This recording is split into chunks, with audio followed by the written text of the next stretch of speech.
இந்த பொள்ளாச்சி, வால்பாறை இந்த பகுதியெல்லாம் எப்படி சார் இருக்கு? மிக குறைந்த அளவில் வாழ்க்கை வித்தியாசத்தில் தான் பொள்ளாச்சி தொகுதியை பறிப்போம். அதற்கு காரணம் திராவிட முன்னேற்றங்கள் எங்களை போன்ற கட்சிக்காரன் தான் காரணம். ஏனென்றா அதெல்லாம் இப்போ அடி வாங்கிட்டு எழுந்த வீரனை போல நாங்கள் எல்லாம் பணியாற்றி கொண்டிருக்கோம். கண்டிப்பாக நித்யானந்தனுடைய வெற்றி உறுதி செய்யப்பட்ட வெற்றி. செந்தில் பாலாஜி அவர்கள் தற்பொழுது இந்த பகுதிக்குள்ள பாத்தீங்கன்னா முழுமையாக இறங்கி இருக்கிறத பார்க்க முடியுது. செந்தில் பாலாஜியினுடைய முத்திரை எல்லா தொகுதியிலும் இருக்கும். எல்லா தொகுதியிலும் கண்டிப்பாக வெற்றி பெறும். விஜய் அவர்கள் பாத்தீங்கன்னா என்னுடைய முதல் எதிரியை திமுகன்னு சொல்லிட்டு இருக்கிறாரு. அதற்கு தான் செயல்படுறேன்றாரு. அது அவரை பில்டப் பண்ணிக்கிறது. அவர் பில்டப் பண்ணிக்க படத்துல எப்படி துப்பாக்கி கத்தி இதெல்லாம் வச்சுக்கிறாங்கல்ல, அதனால அது சுடவும் தெரியாது, சுடவும் முடியாது, அந்த கத்தியில ஒண்ணுமே செய்ய முடியாது. சகோதரியாகவும் இருப்பேன், தாயாகவும் இருப்பேன், கடைசியில மனைவியாகவும் இருப்பேன்னு சொல்றாங்கல்ல, அது கலாச்சார சீரழிவு இல்லையா?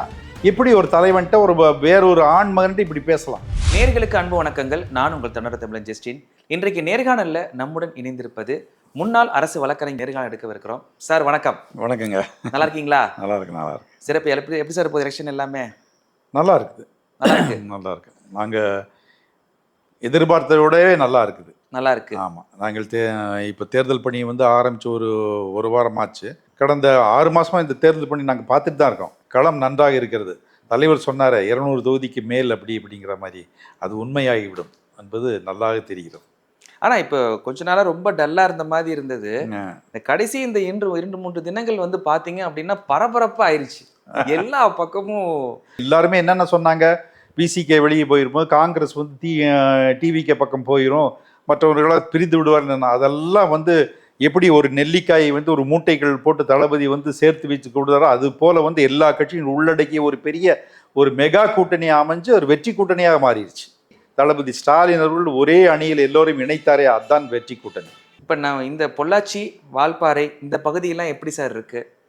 கோவை மாவட்டமே ரொம்ப நல்லா இருக்குது, நல்லா இருக்கு. அதாவது கடந்த முறை கூட இந்த பொள்ளாச்சி தொகுதி வெற்றி வாய்ப்பை இழந்தது வெறும் 1500 ஓட்டு தான். பெருசாக 10 தொகுதியும் போயிடுச்சு, 10 தொகுதியிலையும் ஜெயிக்கலைன்னு சொல்கிறாங்களே ஒழிய மிக குறைந்த அளவில் வாழ்க்கை வித்தியாசத்தில் தான் பொள்ளாச்சி தொகுதியை பறிப்போனது. அதற்கு காரணம் திராவிட முன்னேற்றங்கள் எங்களை போன்ற கட்சிக்காரன் தான் காரணம். ஏனென்றா நாங்கள் ஜெயிச்சிருவோங்கிற ஒரு பெரிய நம்பிக்கையில் நாம் கொஞ்சம் சுணங்கி விட்டோம், அதுதான் காரணம். அதெல்லாம் இப்போ அடி வாங்கிட்டு எழுந்த வீரனை போல நாங்கள் எல்லாம் பணியாற்றி கொண்டிருக்கிறோம். கண்டிப்பாக தொகுதி பொள்ளாச்சி தொகுதி இந்த கூட்டணி வேட்பாளர் நித்யானந்த் கண்டிப்பாக வெற்றி பெறுவார். அதாவது ஆரம்பத்தில் கூட திராவிட முன்னேற்ற கழகத்தை சேர்ந்தவர்கள் கிட்டத்தட்ட 40 பேர்கள் இந்த பொள்ளாச்சி தொகுதிக்கு பணம் செலுத்தியிருந்தார்கள் தலைமையில். ஆனால் அது கூட்டணி கட்சிக்கு போய்விட்டாலும் கூட உதயசூரியன் சின்னத்தில் இந்த கொங்கு முன்னணி நிற்கிறது என்பதே ஒரு மிக சந்தோஷமான செய்தி. துரோணாச்சாரியார் உனக்கு கால் தெரிகிறதா, ரெக்கை தெரிகிறதா என்றெல்லாம் கேட்டாலும் கூட இல்லை, எனக்கு தலை மட்டும்தான் தெரிகிறது என்று கூறினான் போல, அது போலதான் உதயசூரியன் மட்டும்தான் என் கண்களுக்கு முன்னால் தெரியும், வேறு எதுவுமே தெரியாது. ஆனால் கண்டிப்பாக நித்யானந்தனுடைய வெற்றி உறுதி செய்யப்பட்ட வெற்றி. செந்தில் பாலாஜி அவர்கள் தற்பொழுது இந்த பகுதிக்குள்ள பார்த்தீங்கன்னா முழுமையாக இறங்கி இருக்கிறத பார்க்க முடியுது. ஆமா, அவர் எப்படி அங்க களத்துல வெற்றி காண முடியுமா? ஏன்னா கரூர் தான் அவருடைய கோட்டையாக இருந்தது. 40 தொகுதி அவருக்கு கலைஞர் தலைவர் தளபதி அவர்களுக்கு ஒப்படைச்சிருக்கிறார். கிட்டத்தட்ட 39 தொகுதி. இந்த 39 தொகுதியும் அவர் கண்டிப்பாக வெற்றியடை செய்வார். செந்தில் பாலாஜி இந்த களத்தில் வந்தது எங்களுக்கு ரொம்ப இன்னும் உற்சாகத்தை மிகைப்படுத்தி விட்டது. நான் கூட அவரிடம் தனிப்பட்ட முறையில் நீங்கள் பொள்ளாச்சியில் தான் நீங்கள் களம் காண வேண்டும் என்று சொன்னபோது சிரித்து கொண்டே சென்று விட்டார், ஒன்றும் சொல்லவில்லை. ஆனால் நான் அவருக்கு வேண்டி பணம் கட்டினேன். 25,000 ரூபாய் செலுத்தி செந்தில் பாலாஜி பொள்ளாச்சியில் தான் நிற்க வேண்டும் அப்படின்னு சொல்லி நான் தான் கோரிக்கை மனுவுடன் அவருக்காக பணம் செலுத்தினேன். மிக எதிர்பார்ப்போடு நான் இருந்தேன். ஆனால் அவர் கொஞ்சம் ஒரு 10 கிலோமீட்டர் தள்ளி அந்த பக்கம் நிற்கிறாரு. அது கூட எங்களுக்கு உற்சாகம் தான். கண்டிப்பாக இந்த 10 தொகுதியும் கண்டிப்பாக வெற்றி பெறும். அதற்கு முழு முதல் காரணம் செந்தில் பாலாஜி தான். ஏன்னா கடந்த 4-5 ஆண்டு காலமாக இந்த 10 தொகுதியும் அவர் வார்த்தெடுத்திருக்கிறார். எல்லா அரசு பணிகள், எல்லா அரசு நலத்திட்டங்கள், அதே போல தொண்டர்களுக்கு தோழனாக நின்று எல்லா பணியும் ஒவ்வொரு கட்சிக்காரனுக்கும் செய்து கொடுத்தார். அதனால் அதையெல்லாம் மறக்கக்கூடிய நிலையில் நாங்கள் இல்லை. கண்டிப்பாக செந்தில் பாலாஜியினுடைய முத்திரை எல்லா தொகுதியிலும் இருக்கும். எல்லா தொகுதியிலும் கண்டிப்பாக வெற்றி பெறும். நீங்க உங்களுடைய பிரதான எதிர்கட்சியா நீங்க யாரை பார்க்குறீங்க? ஒவ்வொன்றா சொல்கிறேனுங்க. சீமான் இன்று களத்திலேயே இல்லை. என்ன பார்க்குறீங்க? களத்திலேயே இல்லை. இல்ல அவங்க வந்து தனியா 234 தொகுதியிலையும் வந்து பாத்தீங்கன்னா வேட்பாளர் அறிவிச்சிருக்காங்க. சரிங்க. கடந்த எலெக்ஷன்லாம் பாத்தீங்கன்னா சதவீதம்லாம் கூடி இருக்கு. அப்படி இருக்கும் பொழுது எப்படி நம்ம வந்து அதை போட்டியில் இல்லைன்னு சொல்ல முடியும்? ஃபார்வர்ட் பிளாக் கூடி தான் எல்லா கட்சியும் எல்லா தொகுதியும் நிற்கிறாங்க. கிருஷ்ணசாமி, டாக்டர் கிருஷ்ணசாமி எல்லா தொகுதிக்கும் வந்து வேட்பாளர் அறிவிக்கிறாரு. இதெல்லாம் நாங்கள் பொருட்டாக எடுத்துக்கிறது இல்லை. 8% வாங்கினார் சீமான, ஓகே, அதெல்லாம் ஓகே. அது கடந்த காலம். எப்போ டிவிக்கே வந்துச்சோ அன்னையோடு சீமானுடைய வாழ்க்கை முற்று பெற்று விட்டது. இவரோட ஓட்டு எல்லாம் வந்து டிவிக்கே தான் வாங்க போகிறது, வேற எந்த ஓட்டும் வந்து அவர் வாங்க போகிறது இல்லை. அடுத்தது வந்து பார்த்தோம்னாக்க பிஜேபிங்கிற ஒரு கட்சியே இந்த தமிழகத்தில் வந்து எங்கேயுமே கிடையாது. டெபாசிட்டை இழந்தார்கள் வந்து உங்களுக்கே தெரியும். ஆனால் பிஜேபி வந்து வேறொருத்தருடைய குதிரை சவாரி செய்வதற்காக வந்திருக்கிறார்கள் தவிர இந்த சட்டமன்ற தேர்தலை வெற்றி பெற்று ஆட்சி அமைக்க வேண்டும் என்ற எண்ணத்தோடு அவர் வரவே இல்லை. அவருடைய வாக்கு சதவீதத்தையும் அதிகப்படுத்தி காண்பிக்க வேண்டும்.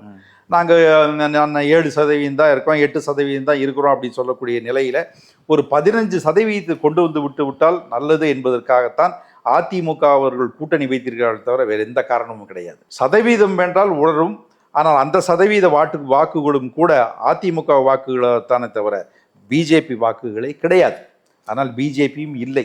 நம்முடைய தலைவர் சொன்னது போல ஏற்கனவே வந்து அதிமுக வந்து அடகு வைக்கப்பட்டு விட்டது. இன்னைக்கு கிரையமே எழுதி கொடுத்துட்டாங்க. இது மக்களுக்கு எல்லாருக்கும் தெரியும். அதான் எப்படியெல்லாம் தமிழர்களுடைய நலனிலும் தமிழ் சமுதாய எதிராகவும் எடப்பாடி பழனிசாமி வந்து பேசினாரும் செய்தார் என்பது எல்லாருக்குமே தெரியும். ஆனால் இன்னைக்கு வந்து முழுமையாக டெல்லியில் கொண்டு போய் பிஜேபியோட அலுவலகத்தில் அவர் கிரையமே எழுதி கொடுத்த பிறகு தமிழர்கள் அவரை வந்து நம்புவதாக இல்லை. அதனால் கண்ணு கட்டிய தூரம் வரை எங்களுக்கு எதிரிலே கிடையாது என்று தான் நாங்கள் சொல்கிறோம். விஜய் அவர்கள் பார்த்தீங்கன்னா என்னுடைய முதல் எதிரியை வந்து திமுகன்னு சொல்லிட்டு இருக்கிறாரு, அதற்கு தான் செயல்படுறேன்றாரு. படத்தில் எப்படி துப்பாக்கி கத்தி இதெல்லாம் வச்சுக்கிறாங்கல்ல, அதனால் அது சுடவும் தெரியாது, சுடவும் முடியாது, அந்த கத்தியில் ஒன்றுமே செய்ய முடியாது. அது மாதிரி எதிரியை வந்து பெரிய எதிரியாக வந்து பெரிய ஒரு கட்சியோ ஒரு இயக்கத்தையோ எதிர்க்கிறேன் என்று சொன்னால் அதை விட பெரிய ஆள் போல் இருக்கு அப்படின்னு சொல்லி மக்கள் நம்பி விடாது எண்ணிக்கொண்டிருக்கிறார். அப்படி கிடையாது. எங்களுக்கெல்லாம் வந்து டிவிக்கே ஒரு எந்த விதமானத்திலையும் அவர்கள் சமமானவர்களே கிடையாது. இதுவரை அவங்க வந்து தேர்தல் நிற்கவே இல்லை. அவர் மேலே எந்த நல்ல பெயரும் கிடையாது. எப்போ கரூரில் அந்த சம்பவம் நடந்து முடிந்ததோ அதோடு அவரோட அத்தியாயம் க்ளோஸ் ஆகிவிட்டது.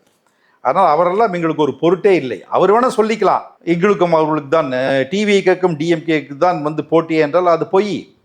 அப்படி ஒரு தோற்றத்தை உருவாக்க பார்க்கிறார். திமுக மூல பலசாலியாக அவரை காண்பிக்க வேண்டும் என்பதற்காக ஒரு பில்டப் கொடுக்கிறாரே தவிர அது உண்மையே கிடையாது. அவர்களால் கலாச்சார சீரழிகிறது. வாக்கு வங்கியும் கிடையாது அவருக்கு. அதே போல் இருப்பவர்களுக்கெல்லாம் வாக்கும் கிடையாது. என்ன எவ்வளோ கூட்டம் கூடுது, ஒவ்வொரு கூட்டத்திலையும் லட்சக்கணக்கில் மக்கள் கூடுறாங்க. எப்படி உங்களுக்கு இப்படி சொல்ல முடியுது? பார்க்கத்தானே சார் வர்றாங்க, கேட்க வரலையே. விஜயை பார்க்குறாங்க, அவர் பேச்சை கேட்க வரல. அது அவர் பேசுனது கேட்குற மாதிரியும் இல்லை. அதனால் பார்க்க வர கூட்டம் தானே தவிர கேட்க வரக்கூடிய கூட்டமே அல்ல. சேகர் மினிஸ்டர் சொன்னார், பால்வாடி குழந்தைகள் தான் இருக்குது அதில். அதே மாதிரி தான் இன்றைக்கி இருக்கிறார். வாக்குகளே இல்லாதவர்களும் அவர் கட்சியில் இருக்கிறார்கள், வாக்கு இல்லாதவர்களும் பேசுகிறார்கள். அதே மாதிரி பேசுகிறவனும் வந்து ஒரு குழந்தையை போலத்தான் பேசுகிறான். ஆதவர்ஜன் ஆகட்டும், நிர்மல்குமார் ஆகட்டும், விஜய் ஆகட்டும், எல்லோருமே வந்து அடிப்படை அறிவில்லாமல் பேசுகிறார்கள். அரசியல் புரிதல் இருக்கிறதா? எதுக்கெடுத்தாலும் ஸ்டாலின் பார்க்கலாம், கொத்த வர்றையா, ஸ்டாலின் மாமா, ஸ்டாலின் அங்கிள், இதெல்லாம் பேசக்கூடிய வார்த்தைகளா? ஒரு தலைவனை பார்த்து, ஒரு 75 ஆண்டு காலம் பாரம்பரிய முறையில் கட்சியினுடைய தலைவனை பார்த்து, ஒரு முதல் மந்திரியை பார்த்து பேசக்கூடிய வார்த்தைகளா இதெல்லாம்? அதனால் அடிப்படை அறிவோ அடிப்படை நாகரீகமற்றவர்கள் தான் இந்த தலைவர்களாக இருக்கிறார்கள். பாஜகவோட ஏஜென்ட்டு தானே அவர் சொல்லித்தானே எல்லாமே செய்கிறார். அதனால் திராவிட முன்னேற்ற கழகத்தினுடைய வாக்குகள், சிறுபான்மை வாக்குகள்லாம் இவர் வந்து வாங்க வேண்டும், இவர் பிரிக்க வேண்டும் என்பதற்காக அவர்கள் வந்து நிறுத்தி இருக்கார்கள். அது நடக்கப் போவதில்லை. இவர் வந்து ஒரு முழு கிறிஸ்தவனாகவும் இல்லை, முழு இந்துவாகவும் இல்லை, முழு இஸ்லாமியனாகவும் இல்லை, எல்லாமே ஆஃப் பாயில்டாக தான் இருக்கிறது. ஆனால் இந்த 3 சமுதாயத்திற்காரன் இவர்கள் ஏற்றுக்கொள்வாரமாக இல்லை. கழக தலைவர்கள் எல்லாம், முன்னோர்கள் எல்லாம் பள்ளிவாசல் போய் அந்த இஃப்தியார் நோம்பில் கலந்து கொள்ள வேண்டும், கஞ்சி உடிக்க வேண்டும், அப்படி அவர்களுக்கு மரியாதை செய்ய வேண்டும் என்பதற்காகத்தான் போய் வந்து கொண்டிருந்தார். இதுதான் லிமிட்டு.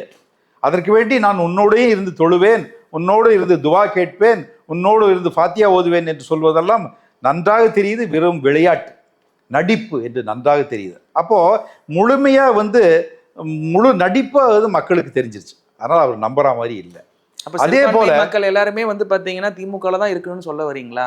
மத்த கட்சி இருக்க கூடாதா? எங்கேயுமே இல்லை, இருக்க மாட்டாங்க சார், இருக்க மாட்டாங்க.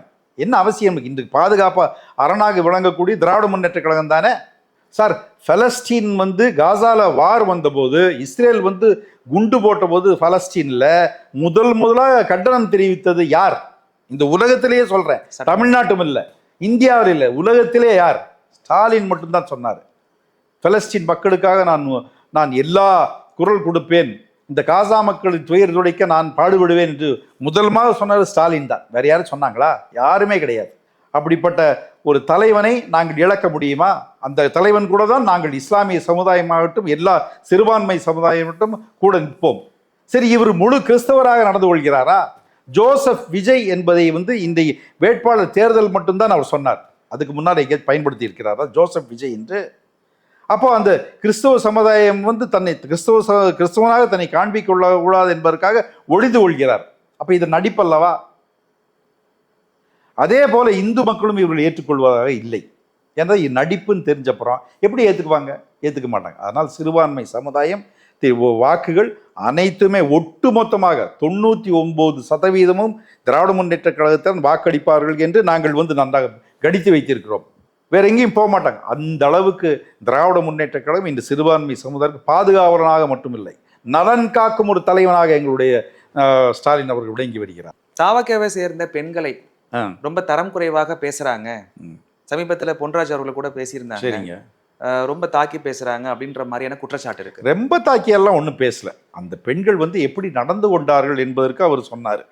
எப்படியெல்லாம் பேசுறாங்க? கூச்சமாக இருக்கிறது, நாகரிகமற்ற முறையிலே, கூச்சப்படும் வகையிலே அப்படிதான் அந்த பெண்களை பேசுறாங்க. தெரியாம பேசுறாங்க, தெரிஞ்சு பேசுறதில்ல. என்னுடைய மகன், என்னுடைய குழந்தை ஐசி வாழியில் இருக்கிறான், இருந்தாலும் கூட விஜயை பார்க்க வந்தேன் அப்படின்னு சொல்றாங்க. அப்புறம் என்ன சொல்றாங்க?